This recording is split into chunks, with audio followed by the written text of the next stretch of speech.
नमस्कार साथियों, मैं रविंदर सिंह आपके साथ एक बार फिर से जुड़ चुका हूं खबरीलाल में। जैसे कि साथियों आज हम मौजूद हैं हिंडौन सिटी के सगरघटा गांव में।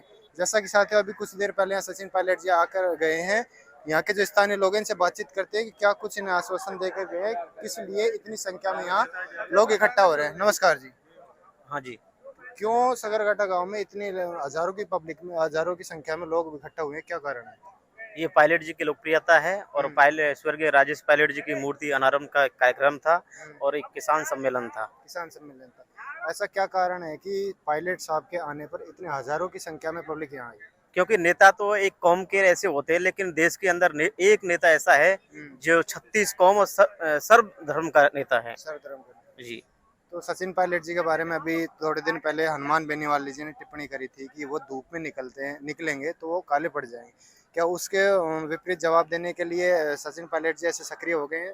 ऐसा कुछ भी नहीं, अब से पहले बहुत धूप में ऐसी रैलियां और महापंचायत की है, हम्म, लेकिन पायलट जी का एक नया संदेश है। हम्म, और ये हमारे यहाँ की 36 कौम की 36 बिरादरी की एक इच्छा थी कि पायलट जी, हमारे स्वर्गीय राजेश पायलट जी का मूर्ति अनावरण उनके हाथ से किया जाए। उससे किया जाए। अब सचिन पायलट जी सक्रिय हो गए हैं 2028 के चुनाव होने से पहले। क्या हम इसके बारे में ये आसार लगा सकते हैं कि जैसे कि आने वाले समय में अशोक गहलोत जी की जगह सीएम के पद पर पायलट जी को देखा जा सकता है? देखिए, ये मैं तो अलग दल से आता हूँ, भीमारी माझा समाज पार्टी का जिलाध्यक्ष हूँ, लेकिन पायलट की जी की लोकप्रियता को देख करके हम पार्टी और दल को नहीं देखते हैं। जो पायलट जी के अंदर जो लोकप्रियता है उसे देख करके हम इस सभा में आए। लेकिन ये हम बता सकते हैं कि पायलट जी सिर्फ समाज की सेवा करते हैं, कभी पद की लालच उसने कभी नहीं की, और जनता की सेवा, जनता के लिए संघर्ष किया है संघर्ष किया और पार्टी के प्रति वफादारी हमेशा निभाई है। है।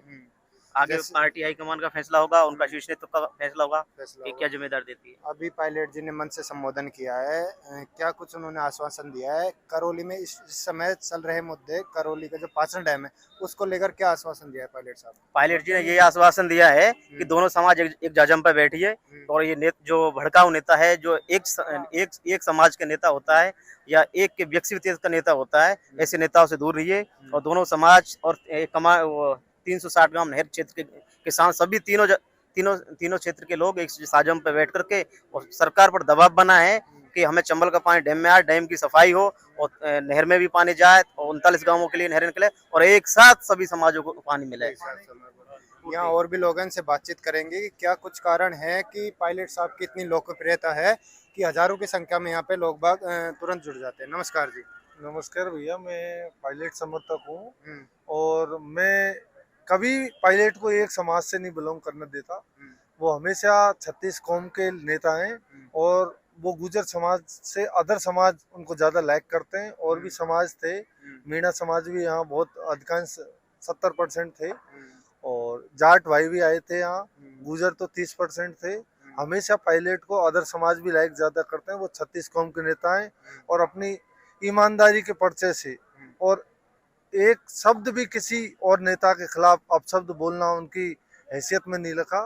वो हमेशा किसान की और मजदूर की बात करते हैं। आप लोग कह रहे थे हनुमान बेनीवाल की, तो ये तो किसान के बेटा हैं। ये तो हमेशा छान झोंपड़ियों में और किसान के पास कांदे रोटी खाने वाले नेता हैं। ये कभी एसी और ऐस आराम वाले नेता नहीं है। आप जो कह रहे हो वो थोड़ा संदेह में बात है। जो नेता हैं 3-3 बार मुख्यमंत्री, 4-4 बार मुख्यमंत्री रहे, उनसे एक विधायक होते हुए जनता के दिलों को जीतने वाले नेता हैं। ये हमेशा एक विधायक होते हुए एमपी एमएलए मुख्यमंत्रियों को भी भीड़ में पीछे छोड़ देते हैं। पीछे छोड़ देते हैं। आप पायलट समर्थक हो, आपसे आखिरी सवाल मेरा ये रहेगा कि आने वाले समय में सीएम पद पर आप किसको देखना पसंद करोगे? मैं नहीं भैया, ये 36 कौम और सर्व समाज, जनता जिसको देखना चाहती है, जो जनता के दिलों में है, वो भीड़ बताती है। इसको हम नहीं कहते, जमाना कहता है। बनना है तो उस पानी की तरह बनो जो अपना रास्ता खुद बना लेता है, उस पत्थर की तरह मत बनो जो दूसरों का रास्ता भी रोक लेता है। पायलट साहब एक ऐसे नेता हैं जो अपना रास्ता खुद बनाते हैं, किसी दूसरे का रास्ता रोकते नहीं है, सबके दिलों में बसते हैं। कोई उसके साथ है नहीं है, सबको प्यार से दुलार पुकारते हैं।